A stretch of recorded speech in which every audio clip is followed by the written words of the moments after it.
Hi guys, welcome back to one more Vini vlog. ఈరోజు friendship day కదా, అందుకే దీక్షణ దగ్గరికి వచ్చిందనమాట. ఎప్పుడు మాల్ అంటుండే, అందుకని ఈరోజు నెక్సెస్ మాల్ పిలుచుకోపోయాను ఫ్రెండ్షిప్ డే అనేసి. అక్కడ అంతా వెళ్ళిన తర్వాత మేము అలా రౌండ్ చేస్తూ ఉన్నాము. నెక్సెస్ మాల్ అంతా రౌండ్ చేస్తూ ఉంటే మళ్ళీ ఏమైనా తిందామని అలా వెళ్ళేసి ఫుడ్ తినేసి దీని తర్వాత మేము డెకోత్లానికి పోయినామన్నమాట. చేతులు ఉరకండు కదా, అందుకే బాల్ ఆడుకుంటున్నాం. ఆడ కొనేది ఏం లేదు.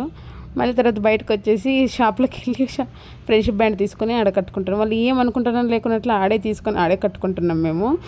అన్న చూస్తూనే ఉన్నాడు, ఒకళ్ళైనా మేము పట్టించుకోలేదు అసలు. నేను బయటకు వచ్చిన తర్వాత గిఫ్ట్ కొనిచ్చిన అనమాట. దీక్షకి డ్రాయింగ్ బుక్ అడిగింటే దీక్షగా నాకు కొనిచ్చింది. అది దట్టు ఒక గిఫ్ట్ కొనిచ్చింది అనమాట, ఎక్స్పెన్సివ్ గిఫ్ట్. నా లైఫ్లో ఇంతవరకు ఎవరు నాకు అంత ఎక్స్పెన్సివ్ గిఫ్ట్ కొనలేదు. That 2000 worth gift. అది నేను ఎక్స్పెక్ట్ చేయలేదు అంత పెద్ద గిఫ్ట్, అంటే అంత కాస్ట్లీ గిఫ్ట్ ఇస్తుందని. అది ఏమి ఇచ్చిందంటే చూపిస్తాను చూడండి. నాకు షూ గిఫ్ట్ ఇచ్చిందనమాట Deekshi. Thank you so much Deekshi. Once again happy friendship day to all my beautiful friends.